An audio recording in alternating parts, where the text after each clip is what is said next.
The story opens with a shocking scene as a massive police task force launches an operation to capture the mysterious vigilante Mike, better known as the Dark Knight. After declaring war on criminals, Mike has been taking them down one after another, refusing to back down. The police storm his house, convinced that this will finally be the end of him. Instead, the only thing they find is a strange wooden crate. Suddenly, Mike's voice echoes from inside. If you want to make it out alive, leave now. Ignoring the warning, the officers immediately open fire on the crate, but to their horror, the bullets do absolutely nothing. Seconds later, Mike strikes back from inside the box. Within moments, every officer is down and the entire unit is completely overwhelmed. Afterward, Mike heads to the home of an immigrant family and confronts the father, Yusef. He accuses Yusef's son of being involved in a brutal assault on a young woman, but Yusef confidently replies that the court found his son innocent and insists that he raised all of his children with strong values and moral principles. Mike's expression turns cold. If your values mean that much to you, then why did you choose to live here? At that moment, Yusef's daughter, Faiza, calmly steps in and says that women who are harassed share part of the blame because of the way they dress. The moment Mike hears those words, his anger explodes. He strongly condemns her statement, and the atmosphere instantly becomes more tense than anyone could have imagined. Mike firmly declares that no woman deserves to be harmed or have her dignity taken away, no matter what she wears or how she looks. The story then jumps back several days earlier. A young boy is shopping with his mother in a European city. As they leave the store, a violent criminal suddenly appears, kills the boy's mother right in front of him, and escapes. The terrified child rushes to help her,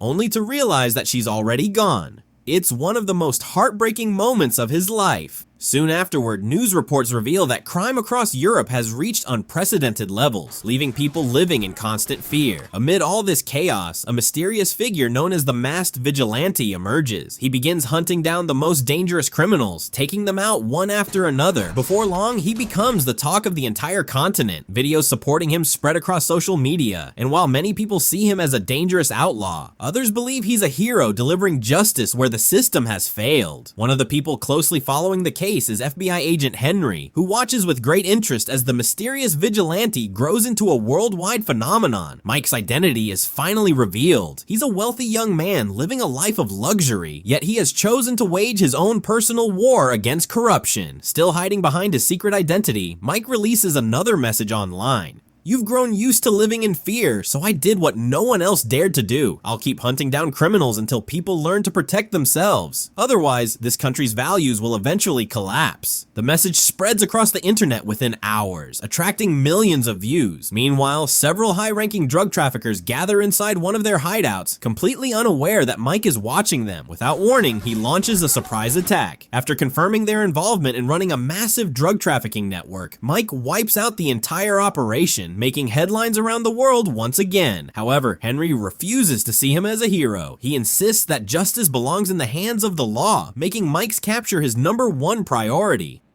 On another day, Mike boards a public bus and notices 3 teenagers refusing to pay their fares while disrespecting the driver. Mike quietly pays for their tickets himself. Then he warns them that they're taking advantage of other people's hard-earned money and gives them one last chance to change their behavior before letting them leave. The teenagers simply laugh at him and walk away, completely unaware that this decision is about to change the course of their lives forever. Later, Mike visits a young woman named Elsa in the hospital after she was brutally assaulted by a group of young men. He sits beside her, apologizes for what happened, and gently asks, "What punishment do you want them to receive?" Through tears, Elsa replies that she wants them to spend the rest of their lives behind bars. Mike lowers his head before quietly answering that it may never happen. Even if they make it to court, she'll be forced to relive her trauma over and over again, repeating every painful detail in front of judges and lawyers as if she's living through the nightmare all over again. He explains that the legal system may never give her the justice she's hoping for. Instead, she'll likely be forced to repeat her story countless times, while the defendant's lawyers try to cast doubt on her testimony in hopes of securing lighter sentences. Mike then looks her in the eyes and asks, "Is that the justice you want?"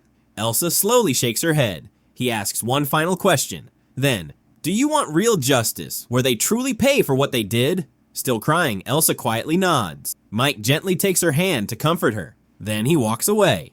having already made his decision. Meanwhile, Mike's popularity on the internet continues to soar, with more and more people supporting him every single day. Later, he visits one of his rental properties and discovers that the tenants have caused extensive damage to the apartment. He takes several photos to document everything before leaving. After that, Mike heads to an apartment building known for its suspicious activities, where he meets a young woman named Danny. While they're talking, he notices water leaking from the ceiling. Mike tells her that he's the building's owner and asks her to inform the property manager that the leak needs to be repaired before it gets any worse. Before leaving, he hands her some money and walks away. As night falls, Mike visits a social club. Coincidentally, FBI agent Henry is there as well, since his suspicion that Mike is the mysterious vigilante has grown even stronger. While sitting inside, Mike notices two young men secretly slipping a sedative into the drinks of two women while they are away from their table. Without hesitation, Mike steps in. He cleverly lures the two men away for a moment and uses the opportunity to switch the glasses, making sure the drugged drinks end up in front of the men who prepared them. Henry watches the entire situation unfold without saying a single word. A few moments later, everyone returns to the table. The two men unknowingly drink the spiked beverages. Within minutes, they lose consciousness. Mike then tells the two women what really happened. He explains that the men had planned to drug them and take advantage of them, but he turned their own plan against them instead. Before leaving, he advises the women to stay alert and be more careful in the future. The two women leave the club completely shaken by what they have just learned, while Henry becomes even more convinced that Mike's actions perfectly match the methods of the mysterious vigilante he has been hunting. Henry realizes he's closer than ever to uncovering Mike's true identity. Seizing the opportunity, he secretly collects the drinking glass Mike used and sends it in for a DNA analysis.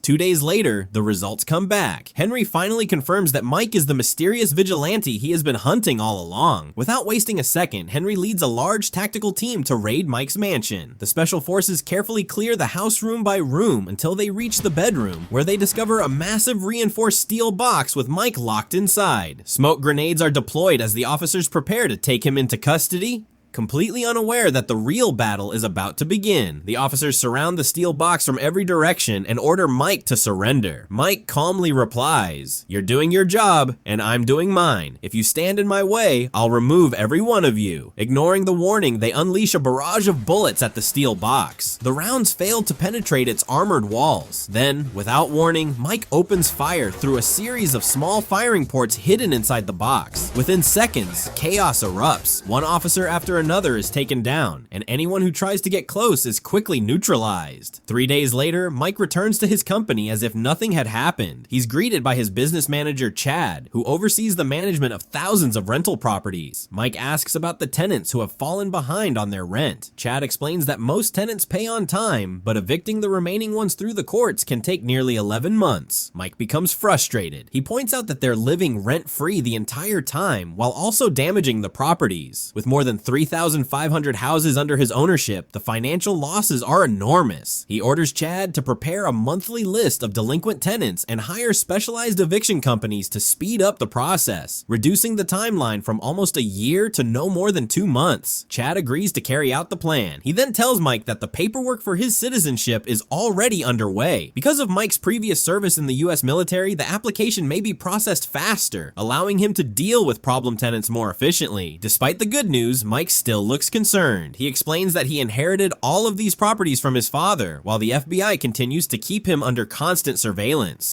If he's arrested before obtaining his citizenship, he could face legal complications that might put his entire real estate empire at risk. That's why he urges Chad to complete every remaining step as quickly as possible. Chad then shows him footage of several damaged properties, and Mike stresses that the repairs must begin immediately. As he's leaving the office, Mike notices a foul smell inside the building. He tells Chad to start looking for a new headquarters for the company. Finally, Mike returns to his secret hideout, where he carefully inspects an enormous arsenal of weapons and equipment, making it clear that he's preparing for a confrontation far more dangerous than anything he's faced before.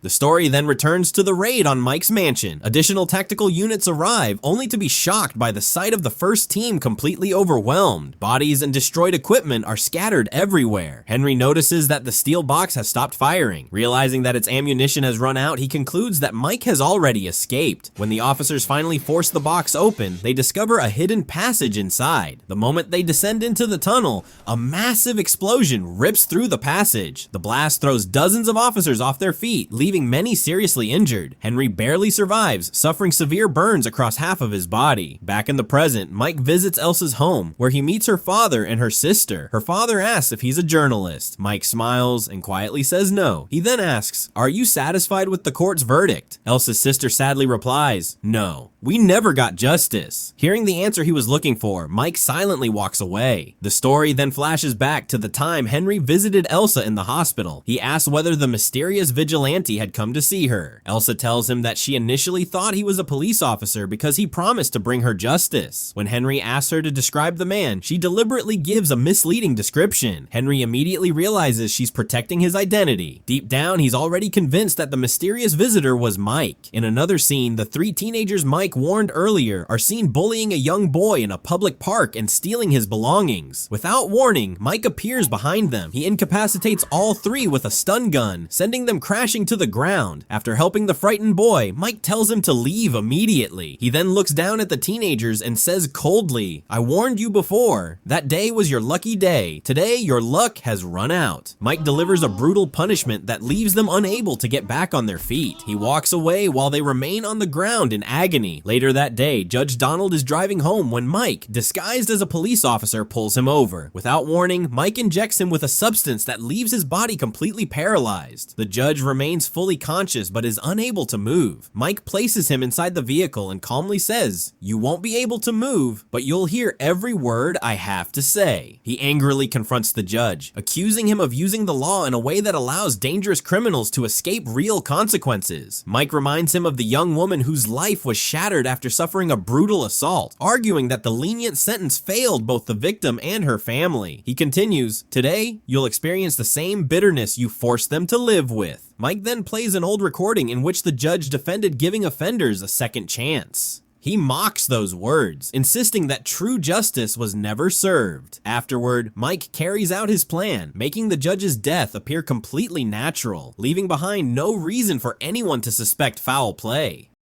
Mike then heads to Yusuf's house. At first, Yusuf assumes the visitor is a journalist. Instead, Mike forces his way inside and gathers the entire family into one room. Yusuf's son, Azar, tries to escape, but Mike stops him before he can get away. He orders everyone to sit down and listen. Yusuf immediately begins defending his son, insisting that the court had already found him innocent. Mike firmly replies that what happened to the young woman can never be justified or forgotten. He then turns to Faiza and tells her that he has seen her social media posts where she blamed the victim instead of the people responsible. Faiza calmly responds that she was simply expressing her opinion. Mike looks at Yusuf and asks, "Are these the values you raised your children with?" Yusuf insists that he raised them according to his own beliefs. Mike rejects the argument completely, making it clear that no belief or ideology can ever justify harming innocent people or diminishing their suffering. After that, Mike orders Azer to call the friends who were involved in what happened to the young woman. Azer refuses at first, but under pressure, he finally gives in. One by one, his friends arrive at the house, unaware that they have walked straight into the next stage of Mike's plan as he begins taking down everyone who played a role in hurting the victim. The next day, while Henry is still recovering in the hospital, he receives a phone call from Mike. Mike explains that his fight is not against the government, but against criminals who escape justice, and asks Henry to deliver his message to the authorities. Henry firmly replies that justice must be carried out through the legal system, and promises that he will keep hunting Mike until he is brought to trial. Mike, however, refuses to back down, insisting that he is protecting innocent people in his own way. Soon afterward, news reports are flooded with stories about a series of mysterious disappearances involving several suspects, and the media quickly links every incident to the mysterious Dark Knight vigilante. Public opinion becomes deeply divided. Some people see him as a hero who finally delivered justice, while others believe he has become a dangerous man who has gone far beyond the limits of the law. In his final public message, Mike makes it clear that he is not fighting the government. He is fighting those who prey on innocent people. He encourages victims to stand up for their rights, refuse to live in fear, and never allow criminals to control their lives. What would you do if you were in Mike's place? Would you believe he was a hero for punishing criminals who escaped justice? Or do you think he crossed the line and should have left everything to the courts? Share your opinion in the comments. And don't forget to leave a like. Let's reach 1,000 likes on this video.